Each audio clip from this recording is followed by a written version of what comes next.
Good morning. Good morning. Sorry, I was waiting for Assemblymember Buchanan, who I thought would be here by now. She'll be coming in any moment, as well as Assemblymember Solorio. So let us start the hearing on Caltrans Structures Integrity. Really appreciate all of you being here to continue the examination of this really challenging issue.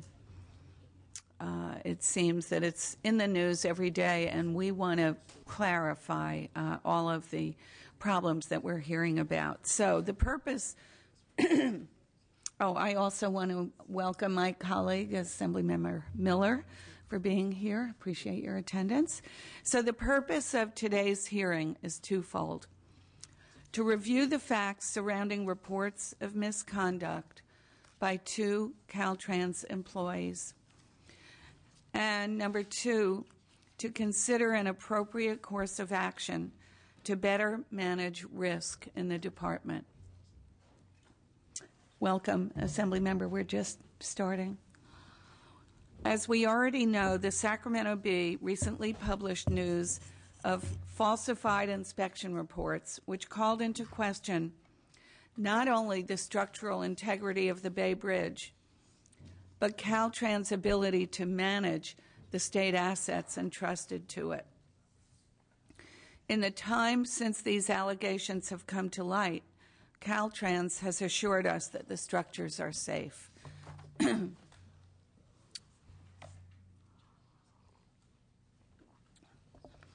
Sadly, though, the way they've handled this means their assurances are insufficient and the integrity of the program remains in question. As a result, calls for outside independent investigations continue.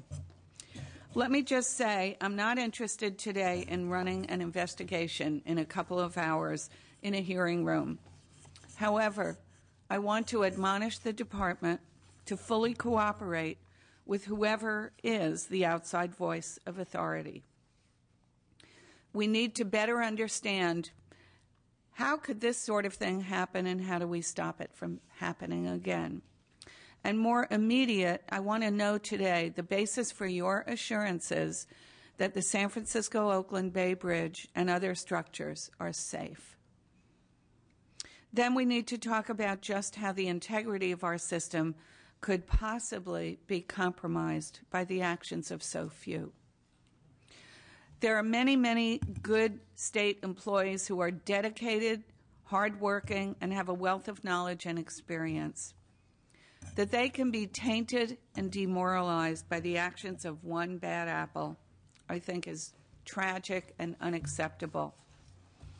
I want to make sure that these employees, the ones we count on every day, are protected by a better system of checks and balances, so that the actions of would-be bad actors are brought to light and are dealt with quickly and effectively before they taint the efforts of many hardworking, dedicated people.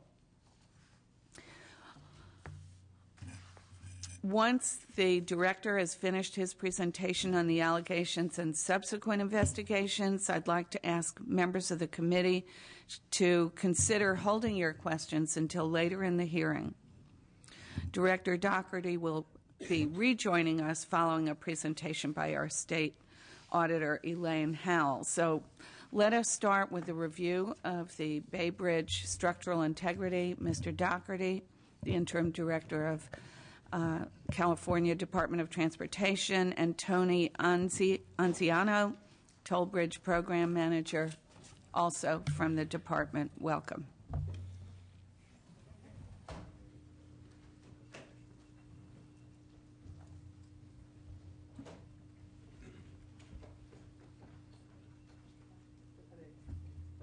Well, good morning, Chair Lowenthal, as well as Assemblymember Miller and Assemblymember Buchanan.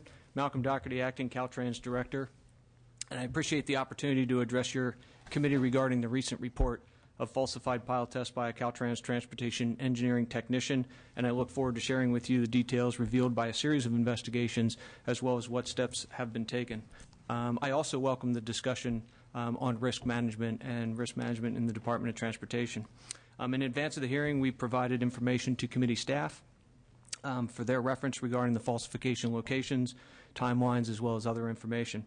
I do want to begin by indicating that the issue of falsification of tests on foundation piles is limited to, 1, transportation engineering technicians' work on 3 locations. This is based on internal investigations and then confirmed by external investigations by the United States Department of Transportation Office of Inspector General, as well as Federal Highway Administration, who was assisting them, which identified, independent of our investigation, the same 3 locations of concern. In September of 2008, the first falsification was identified by an engineer who was reviewing the data that came back on the La Sierra Avenue overhead bridge in Riverside County. This falsification was discovered by the technician during construction, and then the pile was retested such that there was no concerns.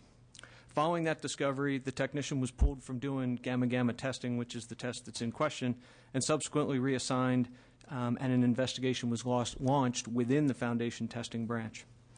On June 1st, 2009, an engineer in the foundation testing branch, the same engineer that found the first falsification, found 2 additional instances of falsification, and it was on a pile on a retaining wall on the 405 in Los Angeles, and it was on an overhead sign foundation on Interstate 580 in Oakland. Unfortunately, in this instance, these falsifications were discovered after the conclusion of construction, and we had to go back and certify that those facilities were still safe and that we didn't have any additional concerns. It was about this same time that a whistleblower complaint came into the director's office at the beginning of June, the end of May of 2009. And on June 5th, 2009, Caltrans Audits and Investigation was brought in to do an elevated level of investigation. Ultimately, in March of 2010, the U.S. Department of Inspector General, OIG, contacted us and indicated that they were beginning a criminal investigation, and that Audits and Investigation, Caltrans Audits and Investigation, was to suspend the administrative investigation and assist the OIG. I do want to take a moment to describe the test that's in question. It's referred to as a gamma-gamma logging test. It's a quality assurance measure that is performed at the end of the pile's construction to confirm there are no unacceptable anomalies within the finished pile. This is a verification test that follows multiple quality control efforts that are done through good construction and inspection practices. Much attention, as you noted, was given to the self-anchored suspension portion of the Bay Bridge replacement project, and I want to assure you that there are no falsified tests for any of the Bay Bridge Tower foundation piles. After the first evidence of falsification in 2008, as part of the overall investigation, the same Caltrans licensed civil engineer who discovered the La Sierra falsification, as well as the other 2, reviewed the technician's work on the Bay Bridge Tower T1 piles to assure there were no concerns over that work. The technician who falsified tests tested 3 piles as well as a quarter of another pile on the Bay Bridge by himself. The quarter pile was ultimately retested in its entirety subsequent to that. The technician of those 3 piles, the contractor's quality control effort also applied a second test, a cross-hole sonic test, to those same piles. And again, there is no falsification of the test of these piles, and they were constructed as designed and are safe. I'm sorry, which one was that? You're going on the fast. Bay Bridge, the Bay Bridge Tower. All the gamma-gamma logging testing and the cross-hole sonic testing data that we have has been made public. Most recently, the Department received the final Office of Inspector General report that was dated October 4th, 2011, and the Department received that on October 14th, 2011, and the employee was served termination papers on November 8th, 2011. There is another employee involved in this process. He was the supervisor, and he was terminated on the same date for misuse of state materials, along with other issues, but it was not regarding falsification of data. I would also like to note that we have taken several measures to ensure processes are in place today as we go forward. Procedures have been changed for the gamma-gamma log testing, practices of record keeping, additional checks and balances have been put in place to prevent falsification from occurring in the future, and an external review of the foundation testing unit has been initiated to see if any additional measures need to be taken and to assure us that the measures we already have taken are adequate. Additionally, in the Toll Bridge Program Oversight Committee, of which Caltrans is a member and I sit on, has asked its expert peer review panel to examine all the Bay Bridge Foundation records to further assure us that there are no concerns. There's no doubt that the actions of these employees, this employee and his supervisor, were unacceptable, reprehensible, and that these incidents indicated that better controls should have been in place to prevent such activities. Documentation, as I've learned, could have been better, and action should have been taken quicker, but we do know that all the structures are safe, the quality of the Bay Bridge Tower is not in question, and action has been taken and processes have been changed. I do have Tony Anziano here with me to assist in answering any questions that we may have later on. Also in the audience, if we need them, I have Chief Engineer Bob Pipolo, State Bridge Engineer Barton Newton, the Division Chief for the Division of Engineering Services, Jim Davis, and an engineer from the testing branch who was the engineer who discovered the falsifications and reviewed the Bay Bridge work, Mr. Jason Wallleitner. So with that, I will conclude my comments. Before we go on to Ms. Howell, could you just walk us through how we know that the Bay Bridge is safe, how we know there is structural integrity, and what those tests are, and what, as you say, you changed regulations, things were retested. What do other states do? What are the best practices? Why weren't they in place originally, et cetera? Well, let me offer up just a couple of opening comments, and then I'll refer to Tony to elaborate on that. And if we want to get into any greater detail on the processes, I'd like to invite up Barton Newton, the state bridge engineer, who can actually and hopefully put the question to rest. The reason we're talking about the Bay Bridge is because the technician who was caught in 2008 for falsifying tests worked on the Bay Bridge earlier in his career. At that time, we went back and reviewed those tests after we had discovered that he had falsified later in his career to ensure that there was no falsification. The way he was doing falsification was cutting and pasting data. The data set that comes back from that test, if he falsifies the data, if he goes in and manipulates the file, he has to save that file, and when he saves that file, it has a timestamp on it. So there are two things that we are looking for. We are looking for a timestamp on that data file that is different than the date that the test was taken, and if there is, there's a reason to look even further. There were even times that you had to go into it so detailed to look at what time the file had been manipulated. Beyond that, that at least gives you a red flag to look deeper. Beyond that, you're looking for a review of repetitive data where he cut and pasted, which is a very tedious task. One of the things that FHWA did was they took 40 gigabytes of data, which was about 22,000 gamma tests that all our technicians had performed back to the end of 2004. And they ran a computer program on that data looking for repetitive data sets. They came back with the exact same three structures that we had concern with. They essentially ran a fingerprint scan on all the data that had been generated. That raised our confidence level that we had found in its totality the problem that we were dealing with. Now, when it comes to the Bay Bridge, I'll defer to Tony to talk a little bit about the multitude of steps that were taken for good construction practices to assure that the Bay Bridge foundations were being constructed as designed to the specifications that we required, such that we will get the output that we want from that construction project. Thank you, Director Doherty. My name is Tony Anziano. I'm the Toll Bridge Program Manager for the State of California Department of Transportation. Good morning, Chair Lowenthal, members of the Assembly. I think it is important to put the test that we've been discussing here, the gamma logging, in context. It is part of a very extensive quality control chain.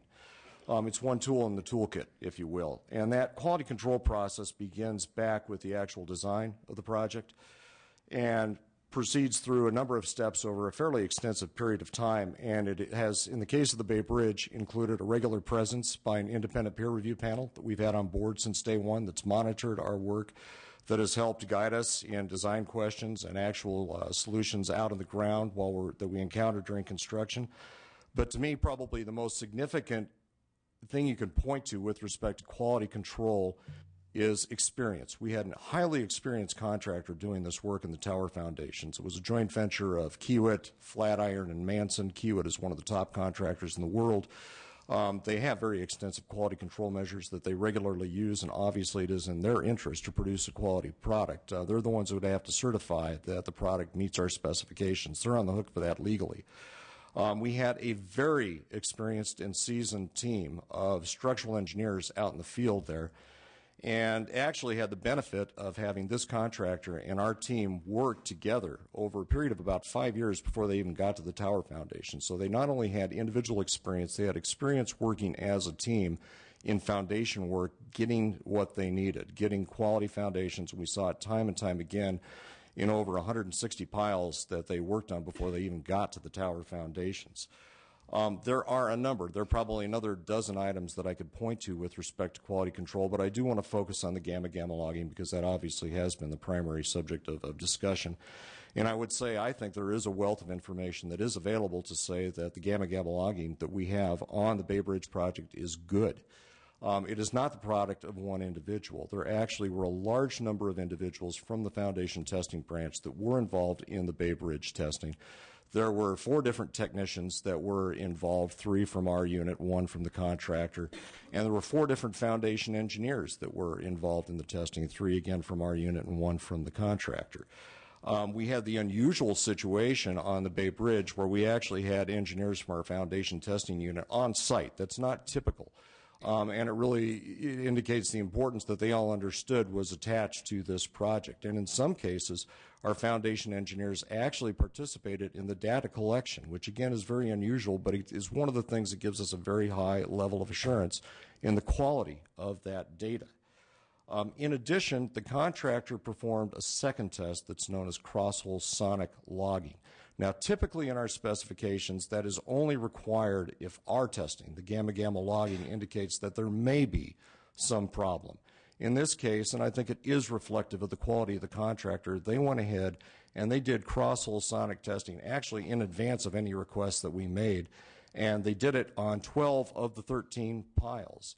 And we'd only made a request ultimately, I think, for cross-hole sonic testing on a small number of those piles. And when you start to look at all of this information as a whole, both the field observations that are done by our experienced staff, the results of the gamma-gamma logging, the results of the cross-hole sonic testing, the one thing that to me is very striking, there's extreme consistency among all of that testing. Generally, there were very, very few problems found, only very small problems, and only one instance was a repair required in all 13 piles. And that's basically telling you that the quality control measures that you have in place up front are working very, very well, and that you do have a quality product, and that the results that you're getting from all of your testing are accurate.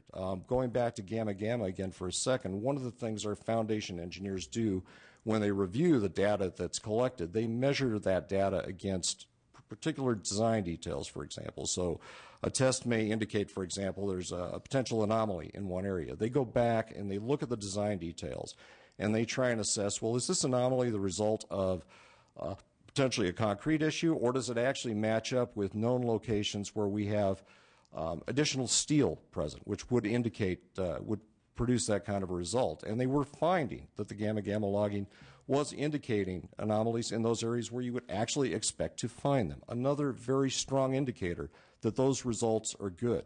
So when you put all of this together as a whole, the preliminary steps that were taken and the actual focus on this test in particular, it paints, in my view, a very compelling picture that we've got good, solid results on the Bay Bridge project, and we have sound foundations and a safe bridge.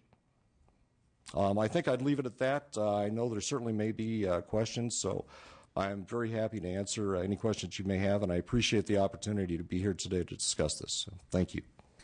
Thank you. I have several questions I'm going to hold until after Ms. Howell's presentation, if that's okay with everyone.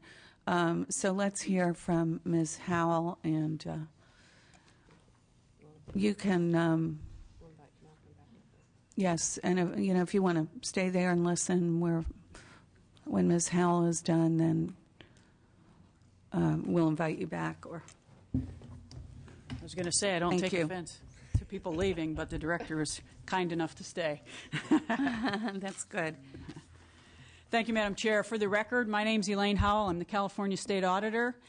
What I intend to do is just discuss with the committee a little bit about what we would look for as far as controls and what an organization you would expect to see as far as management controls and what that structure should look like, hopefully to achieve a variety of things.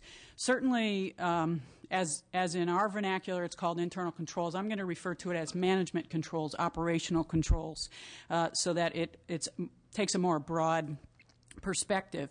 Why would we expect to see controls in a particular agency? Well, these controls are intended to allow an agency to achieve its mission, to accomplish its goals and objectives. It allows it to set up a plan, procedures, methods as far as how are we going to operate as an organization. So how is the Department of Transportation going to carry out its mission? What methods, what procedures do we as an organization need to put in place? And certainly controls, when you typically think of controls, you're thinking of things that are going to safeguard assets, that are going to prevent errors, prevent fraud, hopefully detect fraud before it occurs, and certainly try to prevent it. One of the key themes on controls, when you read any of the literature or talk to any of the experts in the field, is it needs to be built in. It needs to be an integral part of an organization's environment, how it operates. It's not something, it's a one-time thing. It's a continuous process of looking at how you're operating, whether or not your controls are effective, modifying them based on risk, based on errors that may have occurred, based on situations like, unfortunately, we've seen or heard about in the last few weeks. But these should become activities and actions that occur on a daily basis. So as an employee of an organization, it's just status quo. It's just the way things are in our particular organizations. A key thing also to keep in mind related to controls is controls are only as good as the people who implement them. You can have terrific controls, but if you have certain individuals, unfortunately, who are going to either collude or try to find ways around those controls, that can happen.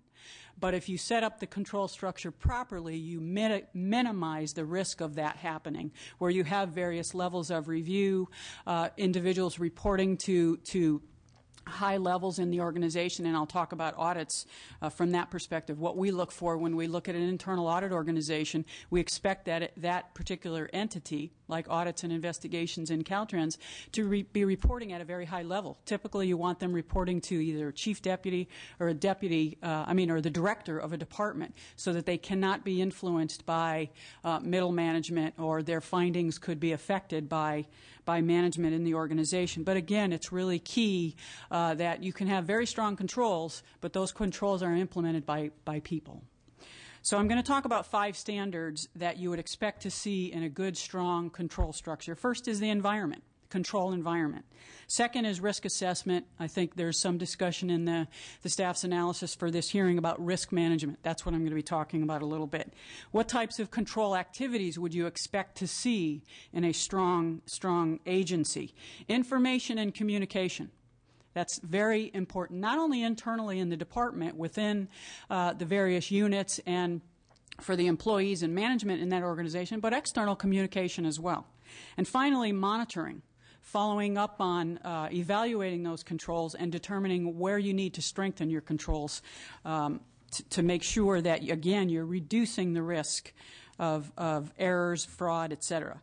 So let's talk about the control environment first. That's essentially the integrity of the organization, what ethical values are we going to maintain, and you've heard the term, I'm sure, many, many times, tone at the top. Management needs to be committed to competence, needs to be committed to carrying out its responsibilities and its mission as an organization with high integrity and strong ethical values, and they need to model that for their employees. The organizational structure. How is the organization structured as far as delegation of responsibility and authority? And again, audits and investigations is an example. As an auditor, when we go in and we look at an agency, we make sure that the audit function reports, again, at a very high level. If it doesn't, then their authority is jeopardized. Their ability to elevate issues may be compromised. So that's just an example. Risk assessment is really key. Getting in there and identifying any risks associated with the objectives you're trying to achieve. and determining how are you going to manage the risk. So you want to identify the risk first, the significance of that risk, the likelihood of that risk occurring, and then what do we need to do, i.e. what controls do we need to put into place, what management practices do we need to put in place to try to manage those risks and minimize those risks from occurring. So the types of tools that an agency can use is to assess risk and identify risk is strategic planning, forecasting, looking at evaluations that have been done in the past and determine whether or not there have been issues identified related to controls, related to management practices, how promptly and appropriately has the agency responded to those issues and corrected those concerns, again, to try to mitigate risk. What has been the effect of some of those issues? So again, that is all encompassed in risk assessment. And again, this is a continuous process where you're consistently looking at risk, assessing risk, and making modifications as necessary. Control activities are basically your policies and procedures, your mechanisms that will enforce management decisions. So if management establishes a policy or a quality control process, what are we doing? What mechanisms are we putting in place to make sure that that process is being followed and that process is being reviewed by someone at a higher level to enforce that particular policy or that particular procedure? Examples of control activities that I think you may be familiar with is approval. So, for example, in many state agencies, mine included, if there's a check that has to be issued for more than $5,000, one individual cannot sign that check. That check has to be reviewed by at least 2 individuals in my organization, and the person who is making the decision to purchase whatever equipment we are purchasing is a different person than the 2 individuals who are signing the check. So you have what's called a separation of duties. You have different individuals looking at that transaction to make sure that it's an appropriate transaction. So that's an example. Authorizations. Who in your organization has authority to make certain decisions? And are those individuals at a high enough level, and are they removed or separate from the particular entity that's wanting something authorized? Reconciliations, again, performance reviews, maintenance of records. I watched the Senate hearing, and the director has indicated there was some record keeping, the policies that they've changed. Surprising to hear that some of the data had been destroyed. Not to criticize the department, but that's something that you would expect agencies, particularly when you assess risk and you say this is a high-profile project. If in our office we have a retention policy, we keep all of our audit records for 3 years after we issue an audit report. So that in the event something comes up 2 years from now, we don't say to somebody, well, we destroyed those records. We have that information available. And there are certain records related to an audit that we keep indefinitely. So there need to be decisions made by an organization as far as here's a high-profile project, high-risk project. We need to retain as many records as possible so that in the event there are questions down the road, those questions can be answered. Other examples of control activities is physical control over assets, inventory control. I know there were some concerns related to this situation where there was alleged theft of state property. Again, what controls were in place with regard to those physical assets that ultimately were again allegedly stolen. The next area is information and communication. Again, internally, it's critical to inform your employees of what the policies and procedures are, what the authority is, what their responsibility is, et cetera. There needs to be communication not just from the top down, but across all levels of the organization. There needs to have the ability for employees to communicate up issues they have concerns about. And again, making sure that the organizational structure allows for that type of communication. But in addition to that, external communication, communication to stakeholders. And the example I would use in this particular case is as soon as the department was aware of some of the concerns, Mr. Heminger, when he spoke at the Senate hearing, I think it was last week, was concerned that this Toll Bridge Oversight Committee was not informed. That's external communication that the department could have engaged in to inform the Toll Bridge Oversight Committee. We have an issue. We're on top of it. We're addressing it, but we wanted to keep you informed because you, as an oversight committee, have a responsibility related to toll bridges in California. So that's to try to tie this particular element of a control structure to this particular circumstance. So it's not only communication internally so that your employees know what's expected of them and what controls and management practices are in place, but also when you have a situation, making sure you communicate it to the appropriate stakeholders externally. And again, that's going to gain confidence from those individuals. That oversight committee is going to, with all due respect to the department, say, okay, this department is on top of it. They're letting us know about this particular situation. Then I would have more confidence in the department, perhaps than now hearing about it after the fact.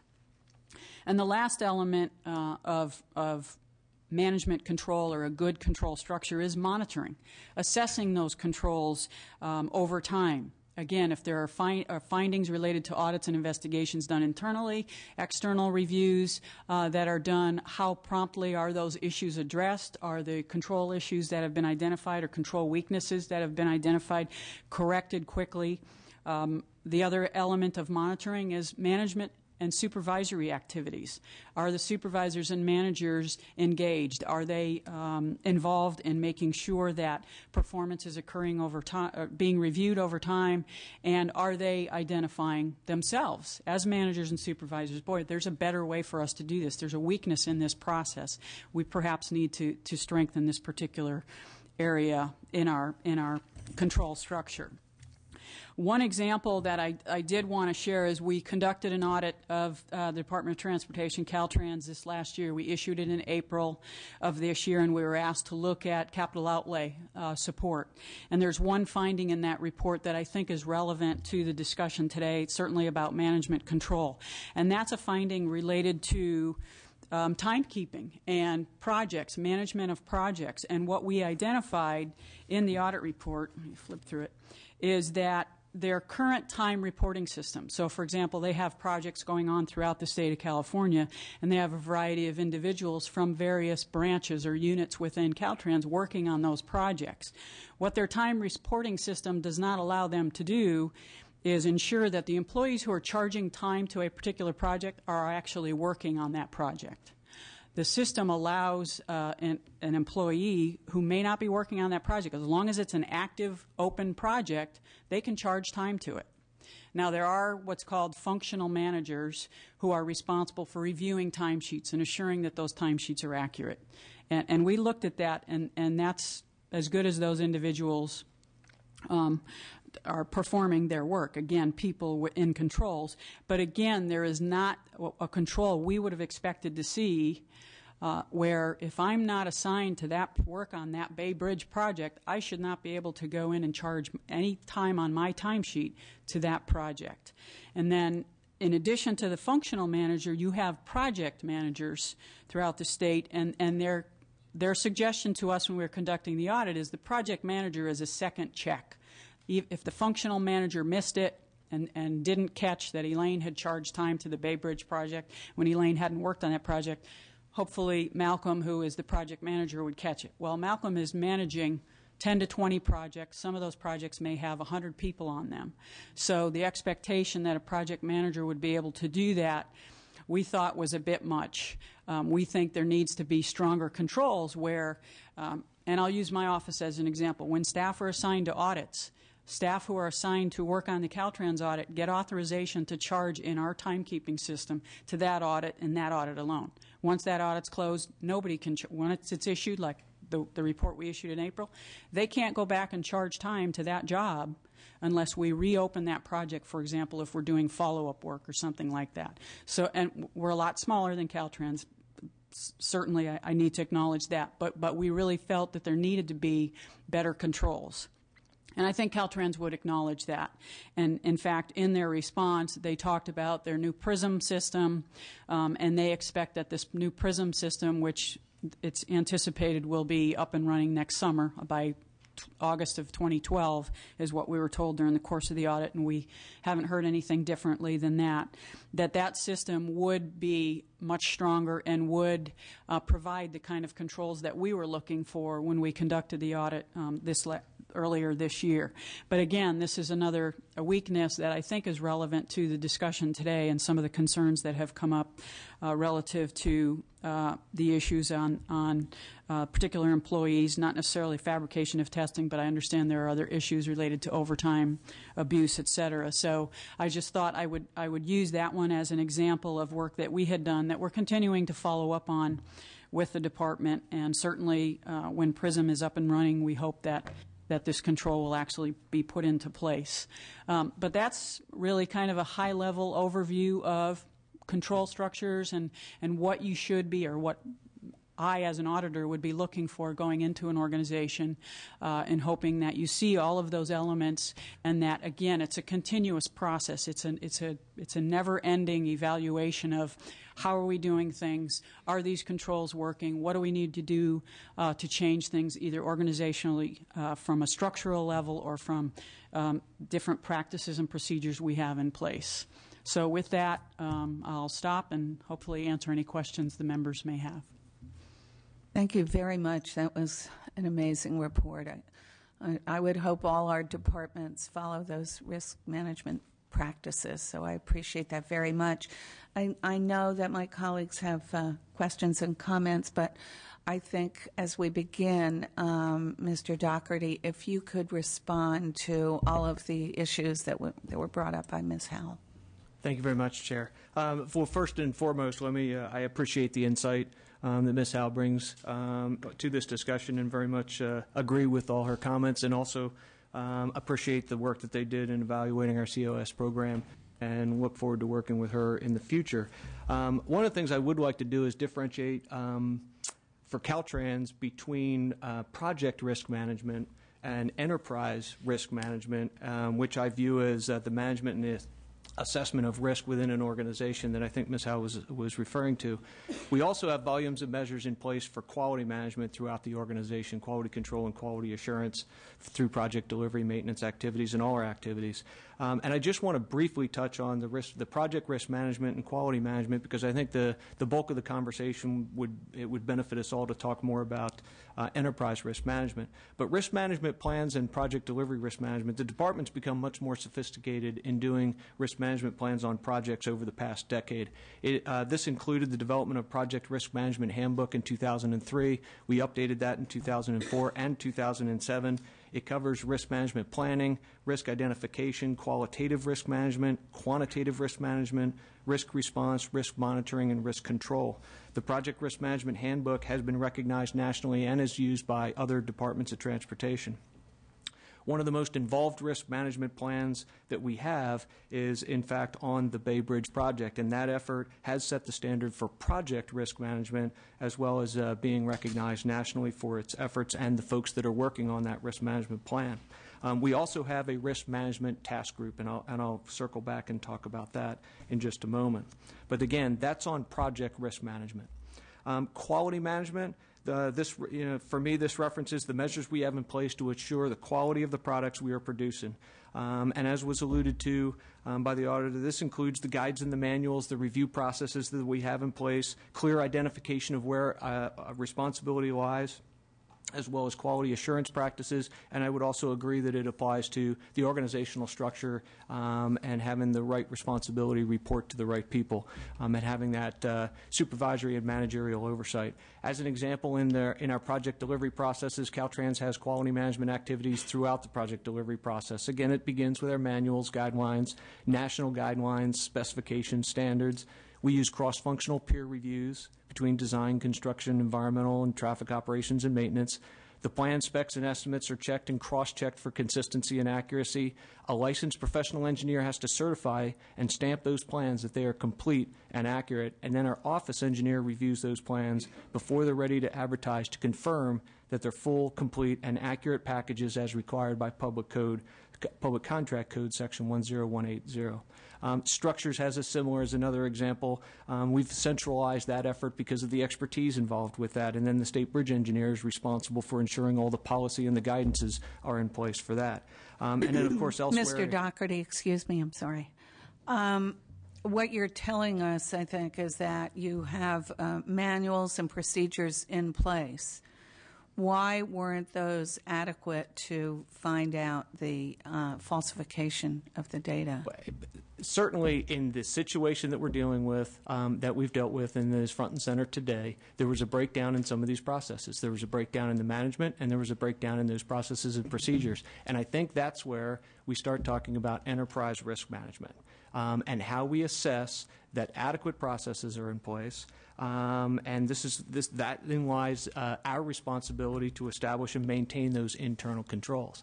And if I can, I'll move into that discussion about enterprise risk management, because that is where the controls are documented through, again, those policies and procedures, and that effective system of internal review is a critical component of all that being successful or not being successful. One of the things that I have that is very important in that is the strong management of our audits and investigations unit and what role that organization or what role that division plays in our organization.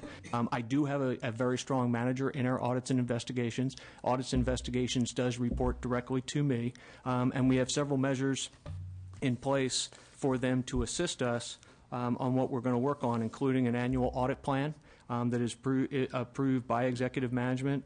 Again, policies and procedures in the manuals, they need to be updated to stay current. Those are part of your department, though, and not independent? That is part of our audits and investigations plan that's developed on an annual basis and approved by the executive management team. That's correct. Certainly another component of this overall thing is the lines of organizational authority and responsibility, which Ms. Howell alluded to. The financial and operational reporting and it being timely, and that was also talked about, and I agree with some of the comments and the discussions we've had before on timekeeping. Procedures also need to be in place such that when any issues do or any internal control weaknesses are detected, that they are acted upon and corrected in a timely fashion. And controls and or control evaluations need to be done on a regular basis. But what I've realized throughout this process is having a risk management plan in place is one thing for project delivery. Having quality control measures in place is another thing, but what the department needs is an enterprise risk management plan.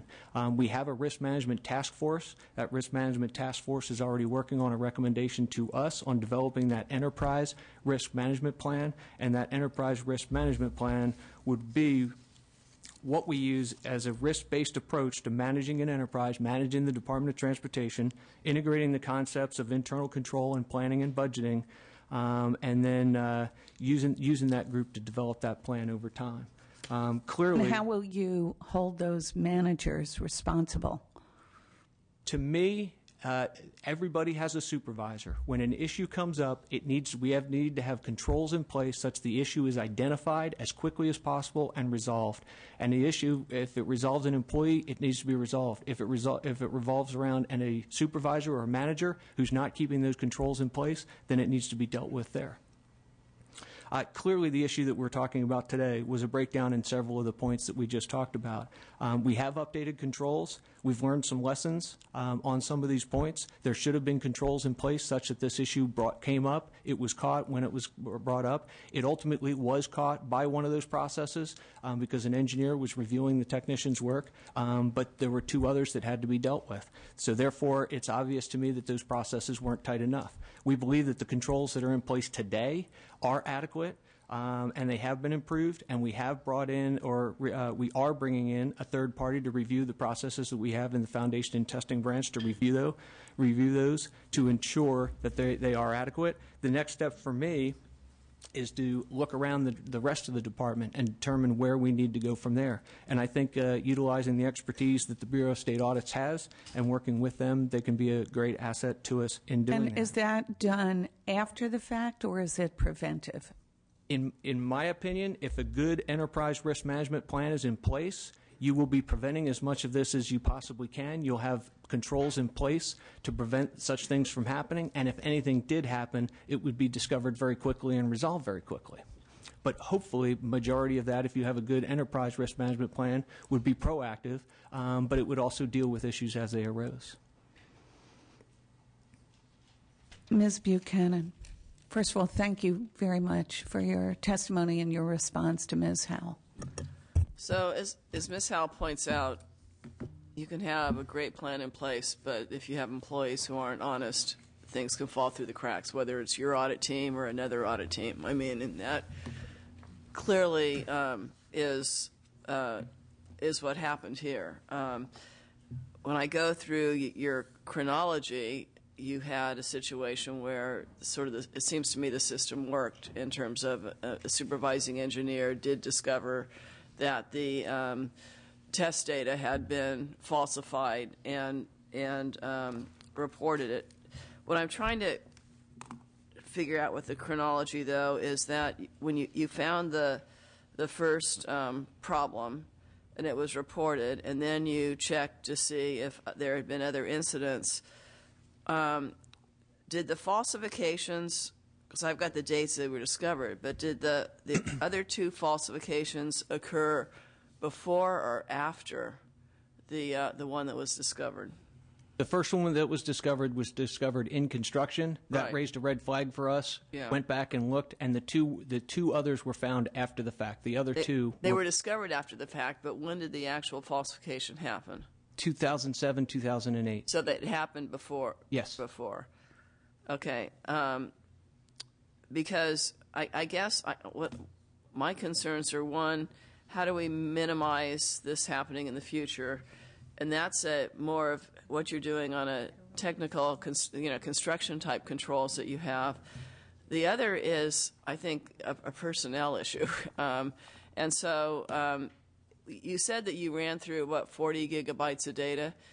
Do you do that on an ongoing basis? I mean, do you do that kind of analysis quarterly or twice a year or whatever, so that you have some kind of way of just going through and or monthly? I mean, I don't know what it takes, but it seems to me that would be one way of raising any red flags for you.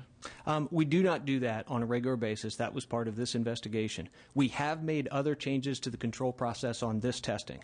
We're confident that those controls would prevent what we dealt with before from happening again, and we're bringing in a third party to review those controls to assure that the current controls we have in place in the foundation testing branch are adequate and would prevent this from happening. And if anybody brought in any data that was not actual data or had been falsified, it would be caught immediately. And part of that is closer checklists. Part of that is retention of documents and information, and part of that is the engineer overseeing it and those types of things. And I can elaborate on that. I have people here that can elaborate on that. So we don't do that 40 gigabyte test on a regular basis.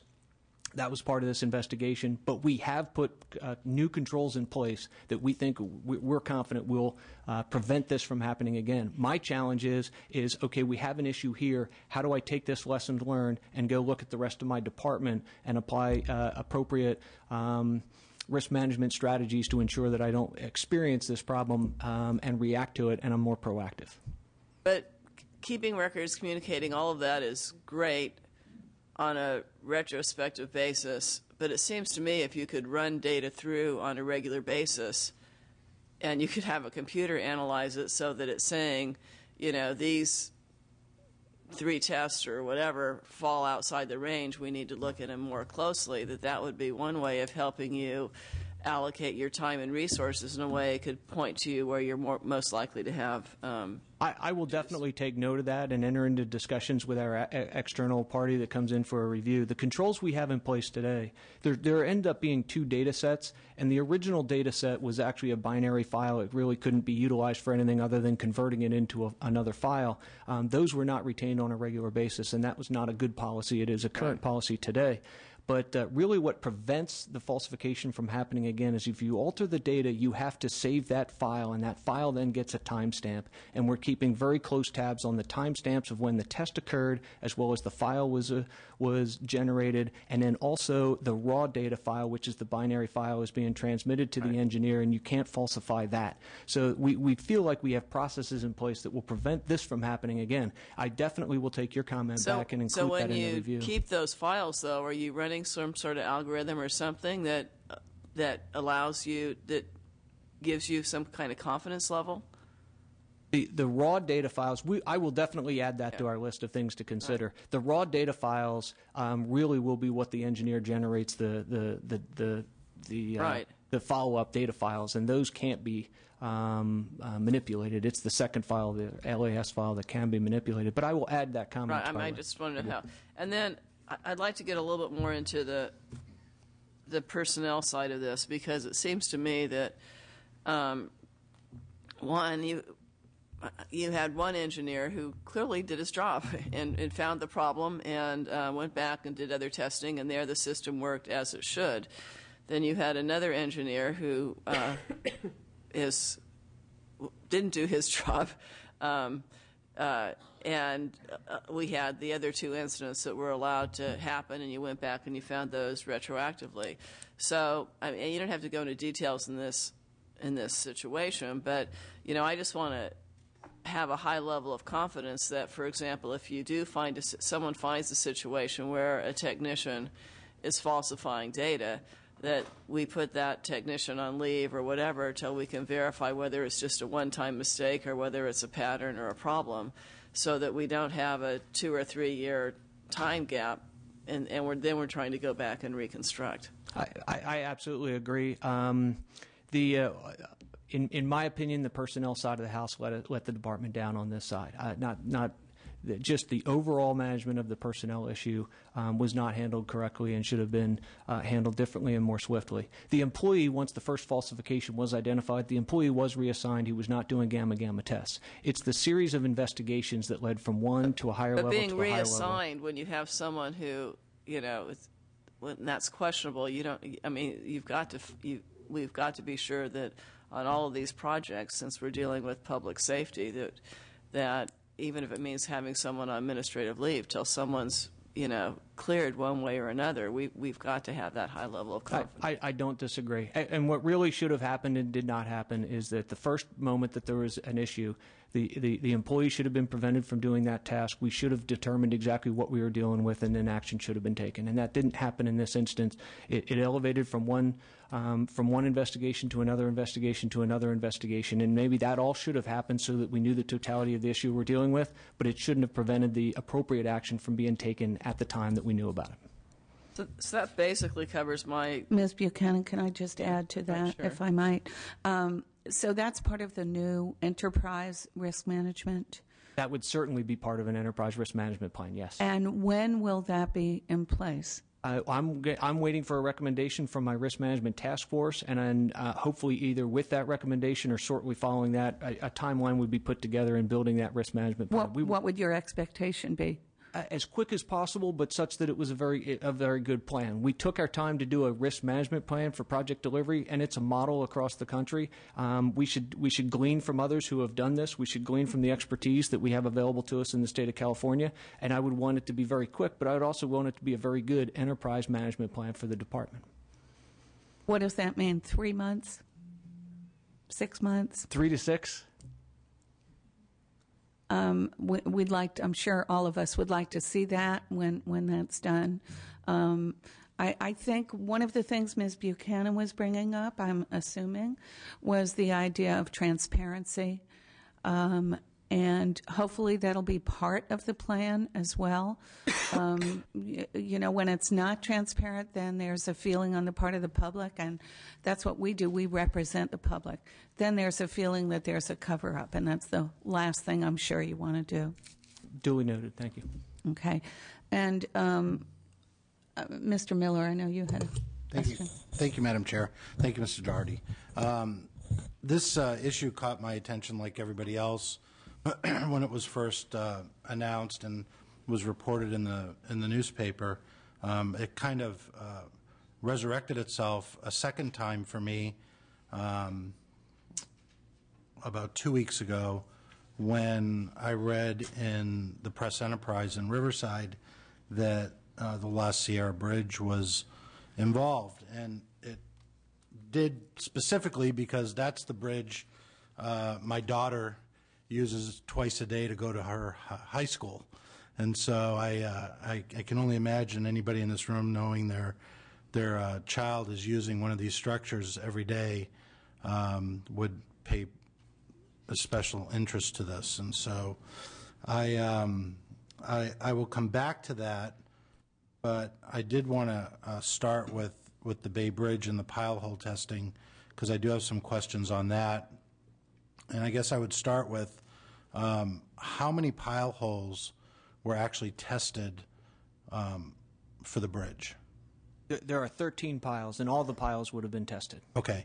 And so the process involved in that would be, and what was determined the falsification was what? Was it that it was a duplicative test with a different, in one hole?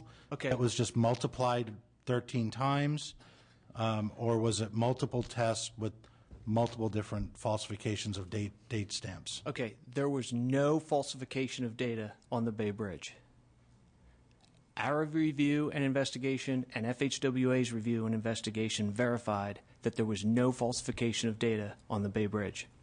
The employee worked on the Bay Bridge earlier in his career before we found out that he had falsified tests on other structures such as the La Sierra. That was the issue we were dealing with. The falsification was limited to one technician and 3 structures, not the Bay Bridge. Okay, so to answer the other question, in those other 3 cases, that's exactly what happened. He cut and pasted data from one hole to another. And on the La Sierra one was caught during construction, so it was retested immediately. The engineer is actually in the room that caught that falsification and sent a different technician out there and retested that pile to ensure that it was safe. That's how the process should work, and it did work in that case. And your example of your daughter driving over that bridge is exactly why this is so important, and is exactly why we need to maintain the confidence in the motoring public, because it is the safety of the motoring public, and certainly that hits home. If there were not any documents falsified on the Bay Bridge, then what is the issue that we're dealing with? The Bay Bridge was brought into question because the employee worked on the Bay Bridge earlier in his career from the falsifications. We've gone back and looked at it. We've reviewed it in 2009 when the first discovery was reviewed. There's no falsification of pile testing on the Bay Bridge. So how would you have known if you had another inspector review his work? How do you know in a more comprehensive way where he worked prior to any of these 3 instances or after these instances, and how would you have singularly identified those specific projects compared to a comprehensive view of everything that he worked on? Well, we can go back and see what work he had worked on, basically knowing what projects he worked on, looking at his timesheets and those types of things, and the gamma test that we have. FHWA did an evaluation of every gamma test that we had done by all our technicians, which included the Bay Bridge, and that was 22,000. It's a very meticulous and difficult process to do by hand, and that's why they use the computer program. But in this case, it was the engineer and the diligence of an engineer that went back and looked at, knowing that he had worked on the Bay Bridge, knowing what projects and the list of projects that this technician had worked on, and gone back and looked at each of those lists of each of those projects to evaluate. And the first process is to look at the timestamp of that data file and see whether it varied from when the test was taken. And that's the first red flag. Then you're looking for duplicative data. And we narrowed it down to the same 3, and FHWA identified the same 3. The Bay Bridge was brought into question because he had worked on the Bay Bridge earlier on, but that's been looked at and looked at and looked at again, and there was no falsification of data on the Bay Bridge tower piles. So on the La Sierra Bridge, it was found, the construction was 2000, 2008, roughly, and it was found during construction, or was found after completion? It was found during construction, and if it would help the conversation, I'd invite the engineer that found it, who's in the room, to come up and explain how it happened. He ran a test. He was supposed to run a test on 4 piles. He brought 3 back in. That engineer said, "Where's the 4th pile?" He brought back data, and then brought back that data in a time fashion that raised a question for that engineer. That engineer started looking at it, determined that by looking at the file, he can see the timestamp of that file and when it was modified, and that's how he discovered that he had cut and pasted this from another project. That engineer immediately sent a different technician out there to retest that same tube. there were 4 tubes in this one pile, and he had falsified 1 of the 4 tubes, which is still completely unacceptable, but that's how it was discovered. The technician turns the work into an engineer. The engineer reviews that data, and the engineer is very experienced in reviewing that data. Well, I think there might be some questions of the gentleman, so if he could come up, I'd very much appreciate that. Jason? I would ask too, when it happened, who else was brought into the mix? I've got to go back now, and I've got to reassure people that we have a safe structure, that this was done properly. I've got to make sure that all the people involved, from the project manager to the construction company and everybody involved, can vouch for this. And so I'm asking because I just don't know who was told and who was notified and what was done at the time to articulate that we had a problem and we corrected it, and how was that communicated, or is it just coming out, now, 4 years after the fact, and how do we backtrack and deal with that?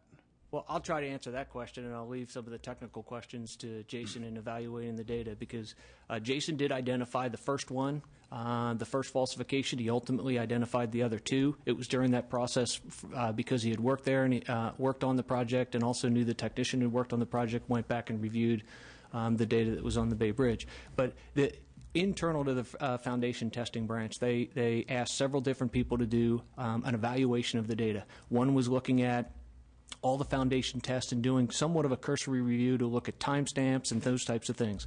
Another individual was tasked with going back for a certain period of time and looking at this individual's work and evaluating whether or not there was falsifications there. It was actually through the due diligence of Jason and his thorough work that he went back and said, you know what, there's got to be something here, something, and what he'll tell you is it was a gut feeling that there was more to it. And his thorough work went back and found the other 2. But the La Sierra one is actually one, that's how it should have played out. As soon as it happened, it was caught. We've realized now that it wasn't caught on 2 others, and we now have practices in place that would prevent that from getting missed again. But it was caught on the La Sierra one in construction by Jason. Jason sent a different technician out there, tested the other one, so he had real data to consider the adequacy of that pile. So there really was no questions about the one pile. And we are talking about 1 tube of 1 pile on the entire structure, but it's data we use to evaluate whether or not it's built to what we expected it to be built to. So, okay. So what did we do when we found out? Well, maybe. Oh, I'm sorry. When we found the first one, it was there were several folks, several engineers that were tasked at looking at different things. One as far as a cursory review. When the other 2 came to light, that's when it actually coincided within days of when a whistleblower came in. I was not in the position I'm in now, but the department decided that we had a greater investigation that was warranted here, and that's when it was turned over to the Audits and Investigations Unit to fully evaluate it. And they picked up from there to elevate the investigation to make sure that we knew the totality of the issue we were dealing with. And ultimately, it led to an Office of Inspector General and OIG investigation. But that's kind of how it. And that was done when? The timeline, I have the chart of the timeline. So the first falsification was in 2008. By June of 2000, fall of 2008, by June of 2009, we knew of the 3 falsifications. It was basically the beginning of June that it launched an Audits and Investigations investigation in the department, and then it was sometime in 2010 when OIG stepped in and said, we're doing a criminal investigation. Okay.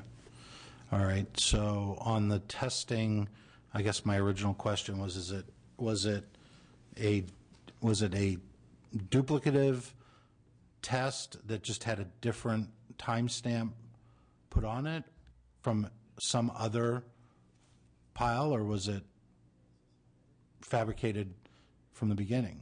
And I guess you brought up the fact we went back and looked at other work that he did, but what was the extent of that? How far back did we go? And what work, I mean, was it a project that was already completed and there was no way to actually examine and test the data? I mean, because, I mean, we've got those issues. I mean, to a certain degree, sir, I feel like we're just saying, we realize there was a mistake, we've got, you know, the auditor, we've corrected, and we're moving on, but, I mean, there are a lot of people out there that are looking at this going, they're unsure.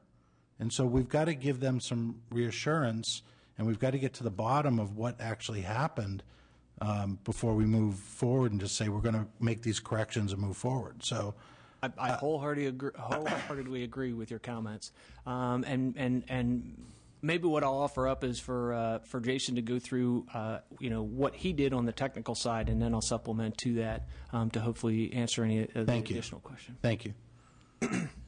Well, with regard to the La Sierra project, the director did a very good job of describing what happened. This technician brought me back. And what's your name? I'm sorry, sir. It's Jason Walleitner. Thank you. Thank you. This technician brought back the files to me. These are electronic files. One pile will have multiple files because there's multiple tests done on a single pile. There were inconsistencies in a few of those files in the data, and so I responded back to the technician and said, you know, there was an electronic problem with the files. They weren't complete. He responded back within an hour saying that everything looked fine to him, and he gave me the files again, and when I opened them up, I began my analysis. That was an indication that something strange may have gone on. But in the course of that analysis, there are signatures from this test that go on, like, for example, when the probe exits the top of the concrete, that's a signature in this data. And for these two of these tests, it occurred at a different location within that pile than the other tests, so that was a flag also. The problem was in order to to allege that someone had falsified data, I'd have to figure out where the data came from. That took several hours. When we finally identified that the data actually came from another test, we forwarded that on to the supervisor of the unit, and then an investigation began into that. Again, we had to. It's a fairly serious allegation that I was making against another employee, so there was a process there of confirming it. It took several weeks. But immediately upon finding that, I went ahead and contacted a different technician within the unit in order to retest to the piles. And that's what we did. We were down there within 2 days retesting the piles. And this was post-construction? This was during the construction of the project. Post this portion of it? This test occurs, this test that we do on the piles, it occurs immediately after the pile foundation is constructed, but prior to the column of the bridge being built. So we were still in the phase of, we had a pile in the ground. We were doing this non-destructive testing on the pile to confirm that the concrete placement was adequate, but prior to the column being constructed. So it happened in a very quick period of time without any delay to the project. We just ordered a retest, went down, retested the pile. And the results were? Fine. Pile's fine, yeah. Okay. So let me elaborate on some of the other assurances. That's how the La Sierra one worked. And there was, and again, until you put the rest of the column on top of the foundation, you have the opportunity to go back and test it. Whether or not it's 2 days later, whether or not it's a week later, it's really when you do the next step of construction. This is a quality assurance test at the end of the construction. The pile's already done and the concrete has been set up. So in the other two falsifications, you look like you had a question. I'm good. Okay.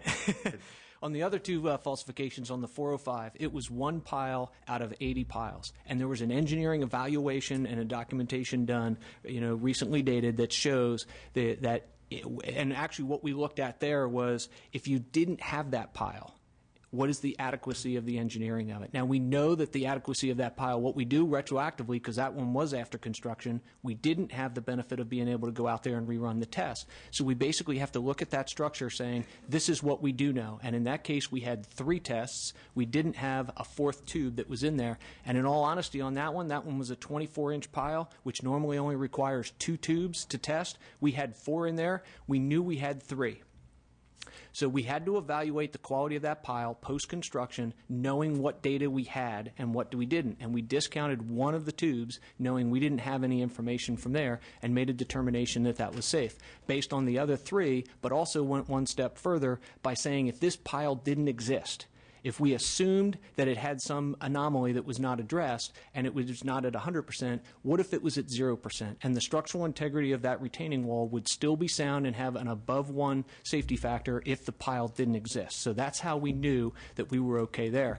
On the 580, the pile foundation for the sign structure on 580 in Oakland, he actually cut and pasted portions of that tube run. So we went back and evaluated that one because we knew we didn't have sections of data. We assumed that there were anomalies there. And then we evaluated whether if we had anomalies in those locations based on the design, based on the safety factors, based on the redundancy of the design, what is our now engineering determination about the safety of that foundation and the safety of that structure. And an engineering determination was made that that sign structure is safe as well. But that's what we did when we went back and looked at those 2. We were at a disadvantage. We didn't have the opportunity to go back and do a retest and just remove any question. We had to analyze that post-construction after something was already on top of it. But we assumed the worst-case scenario, not having one test or not having a portion of accurate data, and then we made an assessment from an engineering standpoint based on the design, the redundancy, and the safety factor. Was there, in the process of the employee doing this work, is there a benefit that he could have obtained by doing this falsification? Or, I mean, was there some reason that you came up with that he would have done this? Was, we don't have. Is there an internal system that benefits him for, doing work quicker or different or getting through these tests quicker that would be an incentive or something? I can tell you that working in that unit, it was an environment such that quality was number 1. And so if someone had a problem with the test, there was nothing but support for going back and retesting the pile. It was not an environment where this employee should have been concerned about having done something incorrectly and then wanting to hide it. We have, motive. I can't explain the motive, other than what the director said. And just my last, Madam Chair, and I'll wrap up. Really, I mean, who did you notify? I mean, you had the contractor. You had, who was building it? Who was notified, and how was that handled? In the case of La Sierra, I notified my immediate supervisor, and we ordered a retest right away. And so we were able to complete the test with data that we were 100% confident in. There was an ongoing, that initiated an ongoing investigation into whether or not what my allegations were, that they were falsified, were correct. And so I know at that moment in time, we it wasn't something that we were broadcasting to all the people out in construction and everywhere else because, someone still had to confirm my allegation, which was that the data was indeed falsified. And Mr. Wallinger, it may have been after all of that with you. I mean, at what point did everybody just hear about it in the newspaper 2 weeks ago, or, I mean, who was notified? Well, internally, as the investigation escalated, there were different levels that were notified at different times. At the first finding, it was internal to the foundation testing branch and probably one level up above that. Later on in the operation, there was correspondence back and forth between the department and the foundation testing association, and I think I'm getting that partly wrong. Association of Drilled Shaft. Association of Drilled Shaft Contractors. And there was a communication later on about the issue that we were dealing with as far as them being an industry representative for piles. And the totality of that issue that we were dealing with and what we had it narrowed down to at that time. Okay, and that document's a public document, and I don't remember the date of that. My goal, I need to go back into the district. I need to reassure everybody that, I mean, you guys, the department can put a statement out and say this was done according to all specs and appropriate, no problem. I mean, you're going to have a third party do an audit.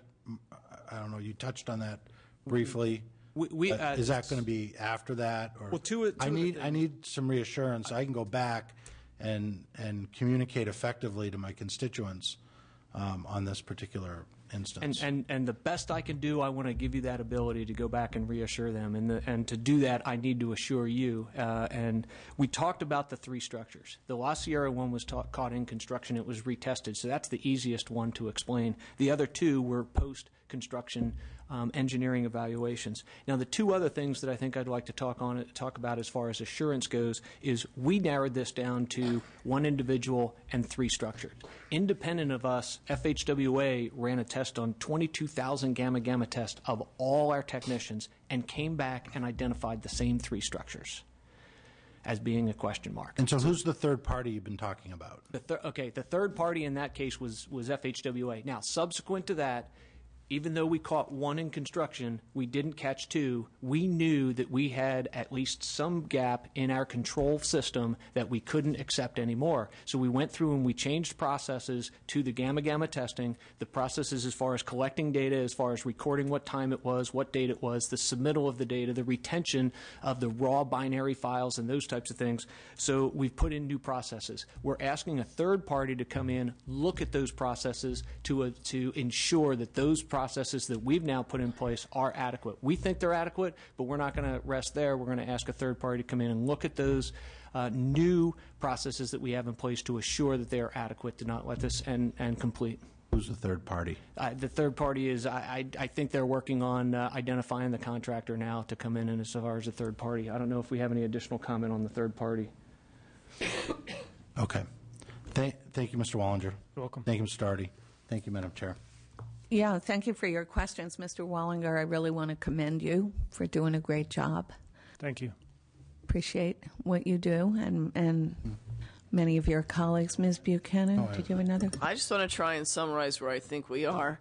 One is clearly the system worked because you were able to, you did your job as a supervisor and were able to catch the mistake when it happened. The problem is the system didn't work on the two previous ones because you had both the technician issues, personnel issues with both the technician and the engineer.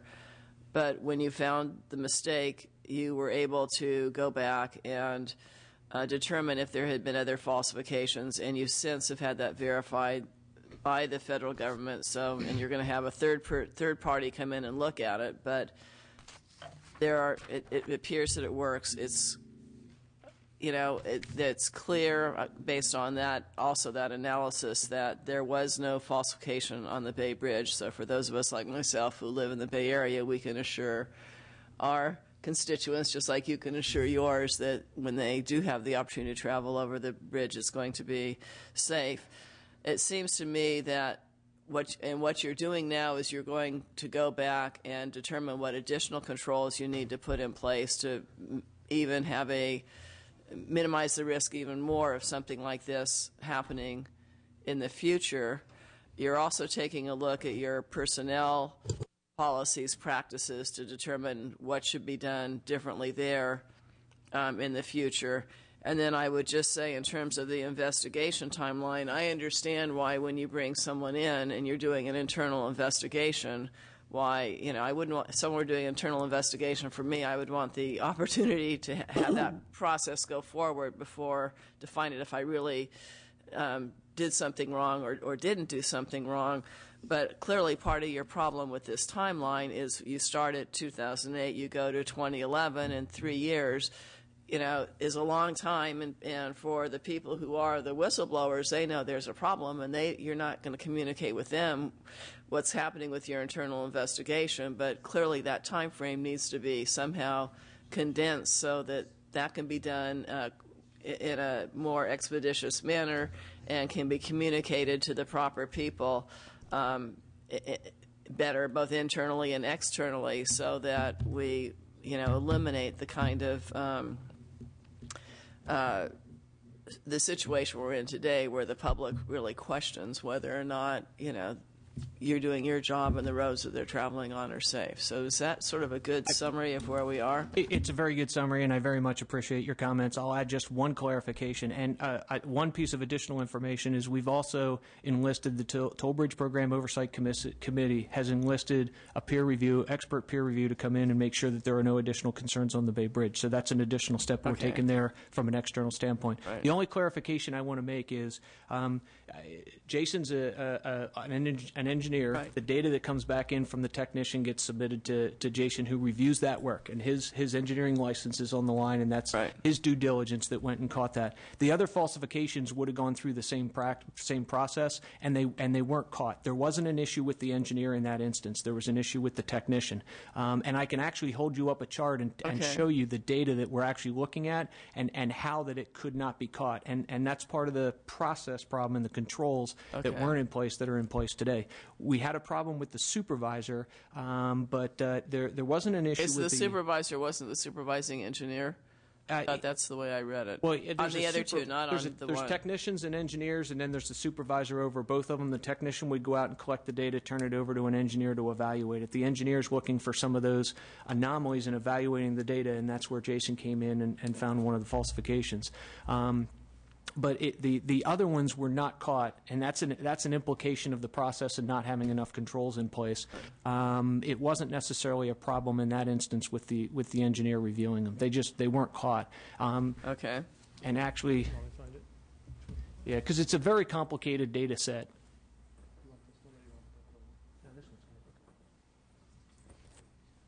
Okay. And actually what this represents is the chart on the right shows a collection of 10 tubes of data that was collected. And you're looking for anomalies. So on this one you would see an anomaly here, and an engineer would evaluate what the significance of that anomaly is, whereas the chart on the right doesn't show any anomalies. In the instance of the one that Jason caught, there were only 4 tubes, there weren't 10, and he had falsified one of the 4. So that's the congested data set that he's looking at. What raised an eye to him was the fact that he brought the data in too quickly after he asked for it, and then he looked at the data, the timestamp of when the data was manipulated and that type of stuff. So if a technician had brought in 6 piles of data and put it there, the engineer would have analyzed it, and that's where we've now re-looked at those controls. But when it wasn't caught the first 2 times, that wasn't necessarily because the engineer was doing something wrong, but it was, in my opinion, it was an implication of the fact that the processes weren't tight enough, and the processes and the controls are tight enough now. But that kind of gives you an idea of the data set that we're looking at. All right. I apologize, and I thought when I had read this that we were dealing with the supervisor had other issues, right, and the supervisor was terminated. Okay. And could you, I want to add on to what your questions are. What are the qualifications for a technician? We know an engineer is an engineer, and what about the supervisor? Is the supervisor an engineer as well? That supervisor was an engineer. Okay, and what about the technician? The technician, the qualifications for a transportation engineering technician, it's a pretty typical classification that's used in the state of California. I don't know that there's certainly some. So the technician is not an engineer? That's correct. Okay, but there are certain requirements tests to pass and so on, examinations. There are, yes. Okay. So can you just, if I end up having to explain to someone else, so the engineer who was supervising the other 2 jobs was not the supervisor. It was a different engineer. Well, there was engineers and there were technicians working in the same squad. There was a supervisor over both those groups, right, over the engineer and the technician. So, but in the one where we caught it, Jason, you had the technician, you were the engineer reviewing his work, and then there's a supervisor. Correct. On the 2 that weren't caught, you had the technician. The supervisor was not the person in question in terms of the other allegations of.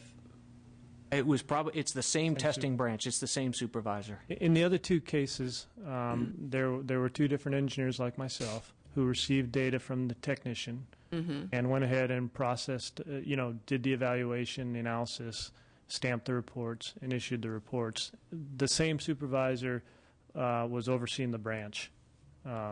that oversaw the branch when I found the falsification in September 2008. I don't know if that explains the question. There's this data, we collect basically a reading every 1/10 of a foot in every tube. So, for example, if you have a pile that's 100 feet long, you have 1,000 data points times 6 tubes is 6,000 data points. It would be very difficult for the human eye to pick out that a certain sequence matches somewhere else if someone were to do a cut and a paste. There usually has to be some other indication, like the files, the stamp on the file. In the other 2 cases, at least in one, as I recall, the technician actually changed the data the same day he did the test, and so I think in that case, the engineer who was receiving this, first of all, we never doubted any of our technicians, and I still don't doubt the ones that are there. They're good people. They're honest. So he probably wasn't looking for it, but then he didn't have that added situation where the date was physically different on the data, like I did with the Riverside project. So I think it just slipped by him. It would be very difficult to catch that.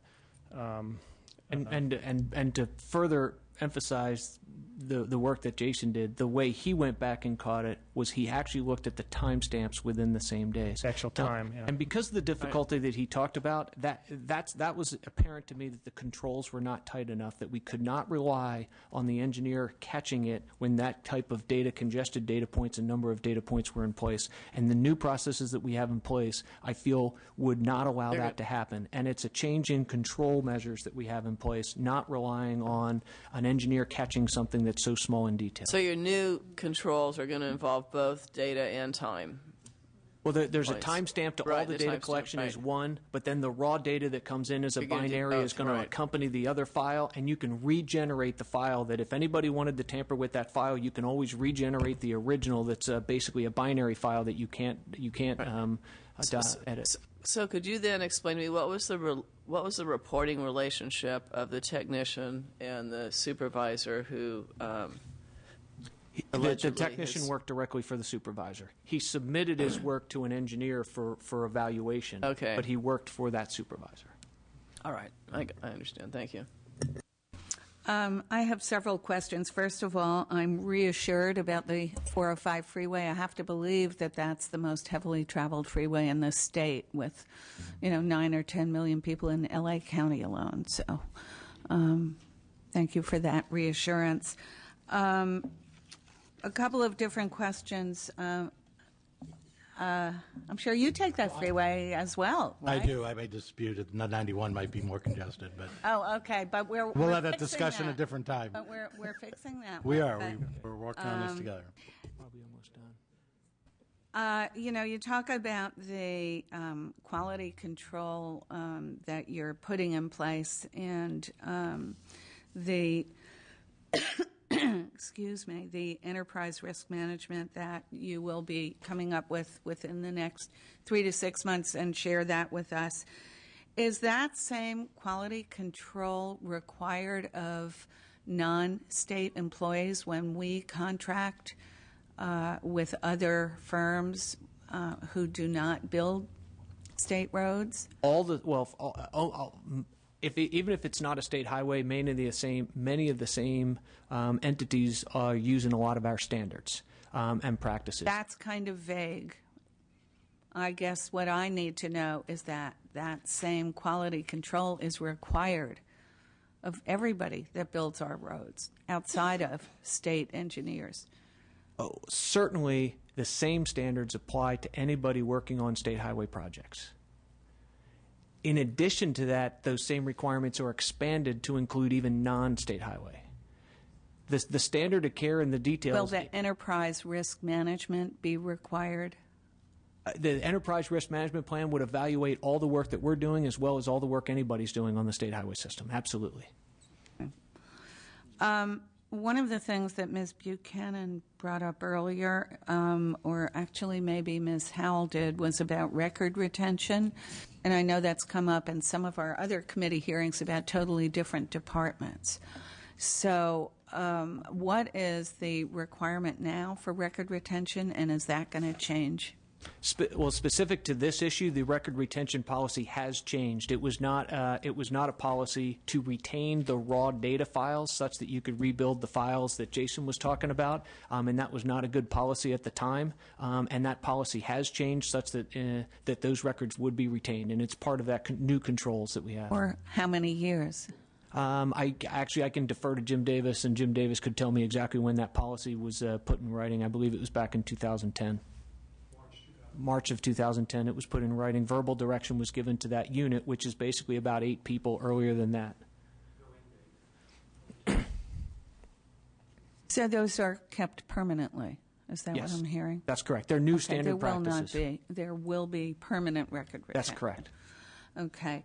And for Ms. Howell, a couple of questions. Are there state resources to help departments manage risk? And also, the second question is there anything you'd like to respond to in this give and take with Mr. Dougherty?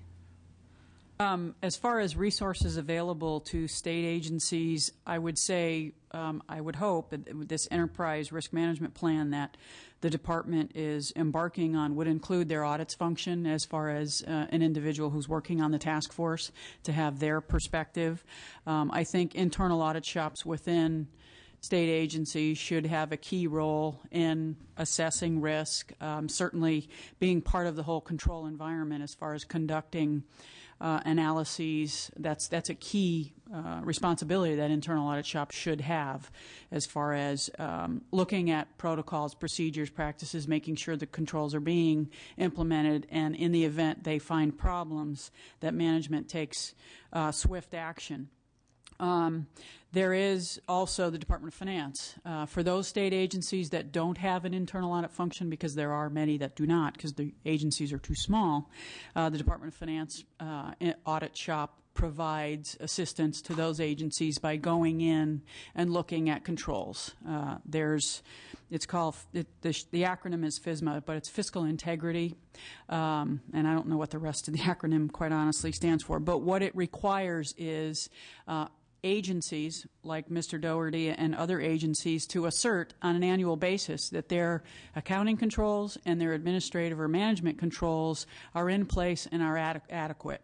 Typically, those are reviewed by your internal audit shop. If the agency doesn't have one, that's finance's responsibility to get in there and take a look at those controls and provide feedback to the particular department. The other resource that is available via some legislation that Senator Speer, when she was a member of the Audit Committee, authored a few years ago it's called the Omnibus Accountability Act, which has language in it for a structure where if an internal audit shop raises issues, brings it to management's attention, the auditor is responsible not only to report that issue findings to the director of the department, but also to the chief counsel of the agency.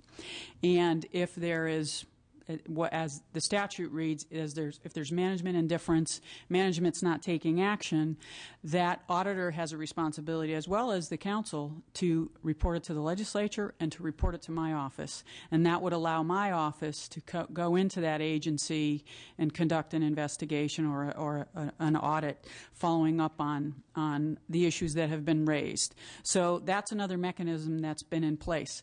There are not a lot of internal auditors that come to my office. I think my office has to take some responsibility for that. We do reach out to state agencies when we first implemented this responsibility back in 2007. We've been talking internally. We need to reach out, and in fact, our investigative division is putting together, we're compiling, we're trying to get information from all the state agencies, who their internal auditors are, who their chief counsel is, chief auditor, so that we can reach out to them and conduct some outreach sessions, perhaps provide some training, et cetera. So we are embarking on some activities that we'll hopefully accomplish in the next year or so, again, to provide some assistance to internal auditors, still maintaining our independence and allowing those internal audit shops working for the administration to do their job, but certainly allow them to understand that there is this additional process that they can take if, in the event they find a problem, it's not being addressed. They have avenues to report that. With regard to the director's comments. Again, we haven't, as I said, we conducted the one audit of capital outlay support. We've received the 6-month response. We'll be getting the 1-year response in April, and be very interested in how well they are able to implement this PRISM system to address some of the control weaknesses that we identified in this audit report. Certainly, as they move forward and look at developing this enterprise risk management program, we could look at that.